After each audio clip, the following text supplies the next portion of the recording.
दोस्तों, जैसा कि हम सभी अपने देश की नदियों को माँ के नाम से पुकारते हैं, लेकिन क्या आप सच में जानते हैं कि आज के समय में नदियों के साथ में कैसा बर्ताव किया जा रहा है? यदि बात किया जाए, जो हमारी नदियां हैं, जो जिनको हम जीवनदायिनी नदियों के नाम से पुकारते हैं, लेकिन आज हम उनमें कचरा और सीवेज का पानी फेंकने के लिए एक लिक्विड डस्टबिन की तरीके से हम नदियों को यूज कर रहे हैं। आज के इस प्रेजेंटेशन में हम देखेंगे कि नदियों के प्रदूषण और क्या कड़वी सच्चाई है, उसको आज हम उजागर करने की कोशिश करेंगे, जिससे आप समझेंगे कि नदियों को किस प्रकार से आज गंदा किया जा रहा है। आज हम जानेंगे कैसे हमारी अपनी आस्था, परंपराएं और आदतें हमारी नदियों की जान ले रही हैं। अर्थात तो जैसे कि नदियां वैसे तो माँ के नाम से पुकारी जाती हैं, लेकिन आज के समय में नदियों को कैसे गंदा किया जा रहा है, नदियों को कैसे बर्बाद किया जा रहा है, इसी पे आज हम बात करने वाले हैं। तो सबसे पहले बात करते हैं कि आज के हमारे वीडियो के कौन-कौन से इंपॉर्टेंट टॉपिक होने वाले हैं। तो सबसे पहले हम देखेंगे कि नदियों की विनाश का असली पैमाना क्या है और हैरान कर देने वाले आंकड़े क्या हैं, उस पर हम बात करेंगे। फिर हम देखेंगे कि अंधभक्ति का विज्ञान क्या है, अर्थात कैसे हमारी पूजा और चढ़ावा, चाहे वो दूध हो या घी हो, नदियों का जहर कैसे बनता चला जा रहा है, उस पे हम बात करेंगे। फिर हम देखेंगे विरोधाभास, अर्थात तो क्यों भारत की श्रापित और अछूती नदियां आज सबसे साफ हैं, उस पे भी हम बात करेंगे। और हम देखेंगे साइकोलॉजी, अर्थात तो हम सब जानते हुए भी नदियों को क्यों मार रहे हैं, इस पर हम बात करेंगे। और देखेंगे दुनिया की मरी हुई नदियां, अर्थात जैसे कि टेम्स और राइन के पुनर्जन्म से हम क्या सीख सकते हैं। तो ये वीडियो काफी ज्यादा इंपॉर्टेंट होने वाला है, क्योंकि नदियां हम सभी लोगों के लिए काफी ज्यादा इंपॉर्टेंट होती हैं, लेकिन आज के समय में नदियों को कैसे बर्बाद किया जा रहा है, कैसे उनको बचाया जा सकता है, इसी पे हम बात करने वाले हैं। तो सबसे पहले हम बात करते हैं कि वर्ल्ड बैंक और नीति आयोग के अनुसार यदि बात किया जाए, तो भारत के 70% जल संसाधन जो हैं पूरी तरह से प्रदूषित हो चुके हैं। अर्थात जो भारत है, इस भारत में जितने भी जल संसाधन हैं, वो 70% प्रदूषित हो चुके हैं। हर दिन लगभग वो 40 million litre untreated waste water बिना सफाई के सीधे हमारे नदियों में गिर रहा है। आप समझो कि कितना ज्यादा पानी, अर्थात 40 मिलियन लीटर जो पानी है, जो कि अनट्रीटेड है, वेस्ट वाटर है, जिसको सीधे नदियों में गिराया जा रहा है। अगर बात करें चेन्नई की कोम नदी, जो कभी साउथ की टेम्स थी, आज इंडस्ट्रियल कचरे से पूरी तरह बायोलॉजिकल डेड हो चुकी है। अर्थात जो चेन्नई की नदी है, वो कभी इतनी अच्छी नदी मानी जाती थी, लेकिन आज इंडस्ट्री के कचरे के कारण बिल्कुल ही क्या है, एक प्रकार से डेड हो चुकी है। वहीं पे बात करें पवित्र गंगा में, हर दिन 29 अर्थात 29 शहरों और 70 कस्बों का 1.3 बिलियन लीटर सीवेज सीधे जाकर मिलता है। आप समझो, जिस गंगा नदी को हम पवित्र मानते हैं, माँ के नाम से पुकारते हैं, उसके अंदर आज 29 शहर हैं, 70 से ज्यादा कस्बे हैं, जो कि 1.3 बिलियन जो है सीवेज का पानी डायरेक्ट गंगा नदी में मिला रहे हैं। इस प्रकार से गंगा नदी कितने बड़े स्तर पे खराब हो रही है, प्रदूषित हो रही है, आप इन डेटा से समझ सकते हैं। और बात करें तो सबसे बड़ी हैरानी की बात यह है कि इस प्रदूषण में सिर्फ फैक्ट्रियां नहीं शामिल हैं, बल्कि हमारी रोजमर्रा की आदतें भी बराबर की हिस्सेदारी हैं। अर्थात ऐसा सभी कहते हैं कि केवल फैक्ट्रियां ही जो है आज के समय में नदियों को प्रदूषित करती हैं, लेकिन ये गलत है। इनको प्रदूषित करने में आम नागरिक लोगों का भी काफी बड़ा जो है हिस्सेदारी, अर्थात तो उनका इसमें महत्वपूर्ण योगदान है नदियों को प्रदूषित करने में। आप थोड़ा सा आगे बात करते हैं, तो हाल ही में मध्य प्रदेश की नर्मदा नदी में अभिषेक के नाम पर, अर्थात वहां पे अभिषेक के नाम पर 11,000 लीटर दूध बहा दिया गया। आप समझ सकते हैं, ये यहाँ पे नदी है, जो कि मध्य प्रदेश में नर्मदा नदी है, उसके अंदर अभिषेक के नाम पे 11,000 लीटर, समझो कितना बड़ा मात्रा होता है अमाउंट दूध का, जिसको अभिषेक के नाम में नदी के अंदर बहा दिया गया। इसी तरह प्रयागराज के त्रिवेणी संगम में 165 लीटर देसी घी नदी में डाल दिया गया और लोग तालियां बजाते हैं। वहीं पे जो है हमारा प्रयागराज में त्रिवेणी जो संगम है, वहां पर 165 लीटर देसी घी को डाल दिया गया और लोग ताली बजाते हैं। वहीं पे 3500 साल पहले जब आबादी कम थी, तब नदी एक फूल या एक छोटा दिया आसानी से खुद में समा लेती थी। अर्थात वहां पे समझो कि आसानी से एक दीपक वगैरह जला के वहां पे काम हो जाता था जब आबादी कम थी। लेकिन आज की बात किया जाए तो 1.4 बिलियन लोगों का भारी मात्रा में दूध, घी और प्लास्टिक का चढ़ावा नदियों के लिए जानलेवा बन गया है। अर्थात पहले इतने ज्यादा लोग धार्मिक नहीं थे और ना ही इतनी ज्यादा पूजा पाठ लोग करते थे दिखावटी रूप से। इस कारण से नदियां पहले कम बर्बाद होती थी क्योंकि पहले पॉपुलेशन भी कम थी। लेकिन आज इतनी ज्यादा पॉपुलेशन हो गई जिस कारण से बहुत ज्यादा मात्रा में दूध, घी और प्लास्टिक कचरे का यूज नदियों में किया जा रहा है। यह जो यहाँ पे देखा जाए तो यह भक्ति नहीं अंधभक्ति है। अर्थात ये भक्ति नहीं है, ये अंधभक्ति था। दिखाया जा रहा है कि हमने इतना दूध चढ़ा दिया, इतना घी उसमें चढ़ा दिया, ये सब दिखावा किया जा रहा है, अर्थात अंधभक्ति है जो ईश्वर की बनाई सबसे सुंदर और जरूरी चीजों को खत्म करे। अर्थात हम ईश्वर के नाम पर ही ईश्वर की ही बनाई हुई चीजों को बर्बाद कर रहे हैं, तो इसे भक्ति नहीं कहा जाता है, अंधभक्ति कहा जाता है। अर्थात जिसने चीजों को बनाया उन्हीं के सहारे उन्हीं को बर्बाद करना एक प्रकार से अंधभक्ति कहलाती है।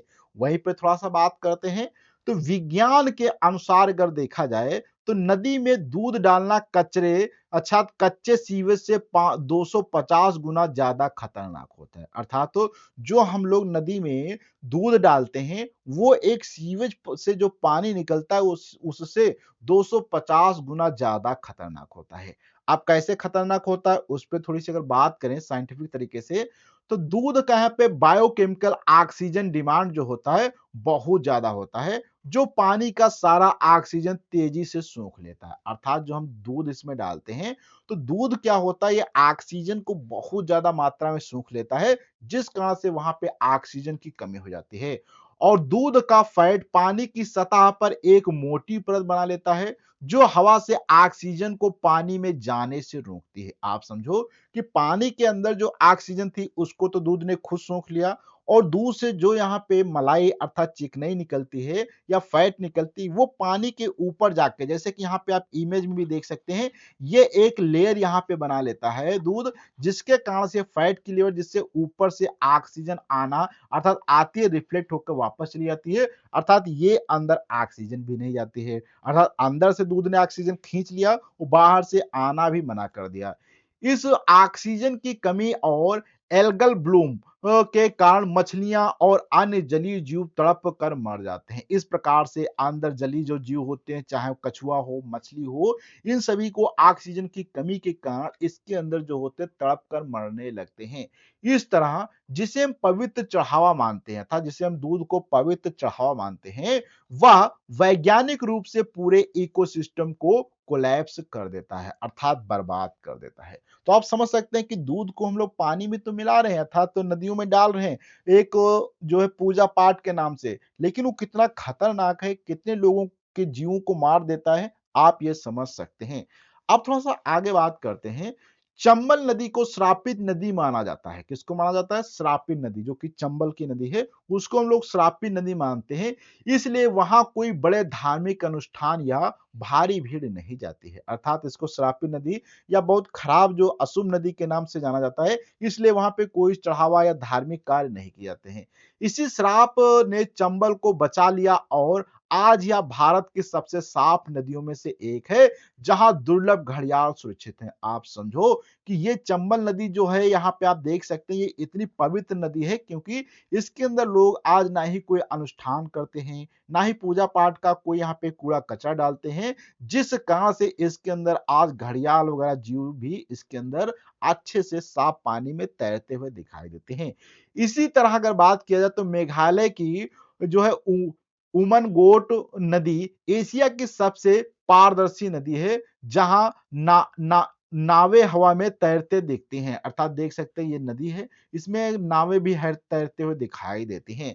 वहीं पे अगर बात करें उमन गोट की सफाई का कारण कोई चमत्कार नहीं है, बल्कि स्थानीय खासी आदिवासियों के सख्त नियम और नदी से उनका प्यार है। इसमें क्या है कि जो वहाँ के आदिवासी लोग हैं, वो कचरा उसमें डालने नहीं देते हैं और नदियों से उनको बहुत ज़्यादा प्यार करते हैं, इस कारण से उसको साफ बनाए रखते हैं। वहीं पे अगर बात करें तो कड़वी सच्चाई यह है कि जो नदियाँ हमारी अत्यधिक अंध पूजा और दखल से दूर हैं, केवल वही आज जीवित हैं। अर्थात जिन पे पूजा पाठ नहीं किया जाता है, जिनको अशुभ माना जाता है, वही नदियाँ आज केवल पवित्र हैं। उसके अलावा जिनको जितना हम लोग पवित्र मानते हैं, वो नदियाँ उतनी ही आज खराब हो चुकी हैं, मर चुकी हैं। जैसे कि गंगा नदी, यमुना नदी, त्रिवेणी नदी, इस प्रकार की जिन नदियों को हम पवित्र मानते हैं, वहीं पे ज़्यादा से ज़्यादा धार्मिक अनुष्ठान, पूजा पाठ किए जाते हैं, जिस कारण से नदियाँ उतनी ही ज़्यादा मात्रा में प्रदूषित होती चली जा रही हैं। आप थोड़ा-सा आगे बात करते हैं, बाली इंडोनेशिया में अर्थात बाली जो नदी है वो इंडोनेशिया में आज भी नदियों की पूजा होती है, लेकिन वहाँ चढ़ावा 100% प्राकृतिक और इको फ्रेंडली होता है। अर्थात वहाँ पे जो चढ़ावा वगैरह किया जाता है वो इको फ्रेंडली किया जाता है। ऐसा नहीं कि आप दूध डाल दें, घी डाल दें, कोई भी कचरा प्लास्टिक डाल दें, ऐसा नहीं है। उसमें अगर कोई चढ़ावा किया जाता है तो जो इको फ्रेंडली अर्थात जो नदी को प्रदूषित करने वाला नहीं होता है, उसी को उस नदी के अंदर चढ़ाया जाता है। वे प्लास्टिक की थैलियों के बजाय नारियल और पाम के पत्तों से बनी टोकरियों का इस्तेमाल करते हैं, जो मिट्टी में मिल जाते हैं। अर्थात यहाँ पे पाम पॉलीथीन के यूज नहीं किया जाता है, जिससे जाते हैं नदी में और वो मिट्टी में मिलकर जमीन में मिल जाते हैं। और वहीं पे बात करें जापान की शिंटो परंपरा में नदियों को ईश्वरीय शक्ति माना जाता है, लेकिन वहां पूजा का मतलब केवल सफाई होता है। अर्थात तो जापान में नदियों को सफाई करने के नाम पर पूजा की जाती है। वहीं पे बात करें जापान में मिसोगी जैसे रिवाजों के तहत नदियों की सफाई को ही भगवान का सबसे बड़ा चढ़ावा माना जाता है। अर्थात लोग वहां पे नदियों को जितना ज्यादा साफ करते हैं, उसे ही भगवान का सबसे बड़ा चढ़ावा माना जाता है।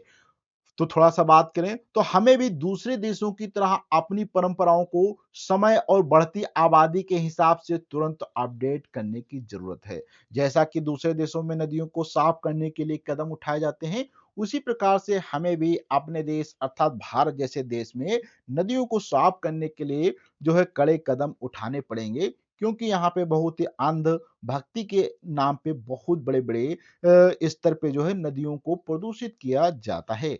आप थोड़ा-सा आगे बात करते हैं, तो हम सब जानते हैं कि नदियाँ प्रदूषित हो रही हैं। सभी लोगों को पता है, ऐसा नहीं कि किसी को नहीं पता है कि नदियाँ प्रदूषित हो रही हैं। फिर भी हम अपनी आदतें क्यों नहीं बदलते? अर्थात तो सभी को पता है कि नदियाँ प्रदूषित हो रही हैं, फिर भी हम लोग अपनी आदतों को क्यों नहीं बदलते? तो पहला कारण है मोरल मोरल लाइसेंसिंग अर्थात तो हम सोचते हैं कि एक बार पूजा कर ली या दान दे दिया, तो हमारा कर्ज पूरा हो जाएगा। लोग समझते हैं कि एक बार अगर हमने पूजा कर लिया, एक बार उसमें कर दिया तो क्या फ़र्क पड़ता है? लेकिन इतने बड़े स्तर पे पॉपुलेशन होने के कारण सभी लोग एक-एक बार ही पूजा करते हैं, जिस कारण से भी बहुत बड़े स्तर पे नदियों के अंदर प्रदूषण हो जाता है। वहीं पे दूसरा बात करते हैं स्केल ब्लाइंडनेस अर्थात यहाँ पे ब्लाइंडनेस में क्या होता है कि हम सोचते हैं कि मेरे एक छोटे से प्लास्टिक या फूल से क्या बिगड़ जाएगा? अर्थात अगर हम एक भी इसमें फूल वगैरह डाल देंगे, तो क्या बिगड़ जाएगा? लेकिन जब यहाँ पे बात किया जाए भारत जैसे देश की जहाँ पे 1.4 जो होते हैं बिलियन लोग एक साथ ही यही सोचते हैं, तो ये सामूहिक कचरे का प्रभाव हमारे कंट्रोल से बाहर हो जाता है। अर्थात लोग सोचते हैं कि एक हम पॉलीथीन डालेंगे, लेकिन वहीं पे जब 1.4 बिलियन लोग एक साथ में पॉलीथीन डालेंगे, तो आप सोचो कि कितने बड़े स्तर पे कचरा हो जाएगा। वहीं पे तीसरा हमारा सबसे बड़ा कारण होता है संस्थागत चुप्पी अर्थात संस्थागत चुप्पी का मतलब होता है कि सरकारें वोट बैंक और धार्मिक भावनाओं के डर से सख्त कानून नहीं बनाती हैं। आज के समय में जो कानून है वो बस अपने वोट बटोरने के लिए चाहे देश का हित हो, चाहे नदियां बर्बाद हो, चाहे प्रदूषण हो या वातावरण खराब हो, इनसे उनको उनके ऊपर कोई फर्क नहीं पड़ता है। बस उनको वोट चाहिए, बस उनकी सरकार बने, उनको बस यही चाहिए, उसके अलावा क्या हो, देश चाहे बर्बाद हो, इससे कोई फ़र्क नहीं पड़ता है आज के समय में गवर्नमेंट के ऊपर। आप थोड़ा-सा आगे बात करते हैं कि प्रदूषित नदियाँ सिर्फ़ पर्यावरण का मुद्दा नहीं है, ये सीधे हमारी ज़िंदगी, स्वास्थ्य और अर्थव्यवस्था पर वार कर रहे हैं। ऐसा सभी लोग सोचते हैं कि चलो नदियाँ प्रदूषित हो जाएँगी तो उससे प्रदूषण की ओर प्रदूषित होगा। लेकिन ऐसा नहीं, ये हमारे स्वास्थ्य को भी बिगाड़ती हैं, ये हमारी अर्थव्यवस्था पर भी वार डालती हैं। जैसे कि जब इस जहरीले पानी का इस्तेमाल खेती और दैनिक कार्यों में होता है, तो टाइफाइड और हैजा जैसी भयानक बीमारियाँ फैलती हैं। आप समझो कि जब ये पानी जैसे नदी यहाँ पे आ रही है, आप समझ सकते हैं, इस नदी का जब गंदा पानी इस खेती में डाला जाएगा, तो इसमें जो हानिकारक पानी के अंदर पोषक तत्व होते हैं या पोषक चीज़ें होती हैं या जो भी हानिकारक केमिकल्स होते हैं, वो इन पेड़-पौधों के अंदर चले जाते हैं, वही फल या जो भी अनाज होता है उसके अंदर चले जाते हैं। उसके बाद जब हम लोग इसी अनाज को खाते हैं, तो वो हमारे शरीर के अंदर आता है। इसी के कारण बहुत सारी बीमारियाँ आज के समय में फैलती चली जा रही हैं।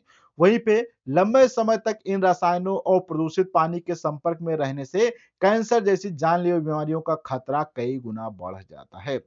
स्थिति इतनी खराब है कि आज पंजाब और हरियाणा के बीच कैंसर ट्रेन अर्थात तो चलती है, जो सिर्फ कैंसर के मरीजों को जो है बीकानेर अस्पताल ले जाती है। आप समझ सकते हैं हरियाणा और पंजाब के बीच में आज एक ऐसी ट्रेन भी चलाई जा रही है जो कि कैंसर ट्रेन है, जो कि बीकानेर को जो है मरीजों को लेकर जाती है। वहीं पे अगर नदियां पूरी तरह खत्म हो गई तो हमारा पूरा मानव समाज और आने वाली पीढ़ियां भी बीमारियों से खत्म हो जाएंगी। तो आप समझ सकते हैं कि बीमारियों का सबसे बड़ा असर आज के समय में नदियों के खराब या प्रदूषित होने के कारण भी हमारे स्वास्थ्य पर इसका असर पड़ता है।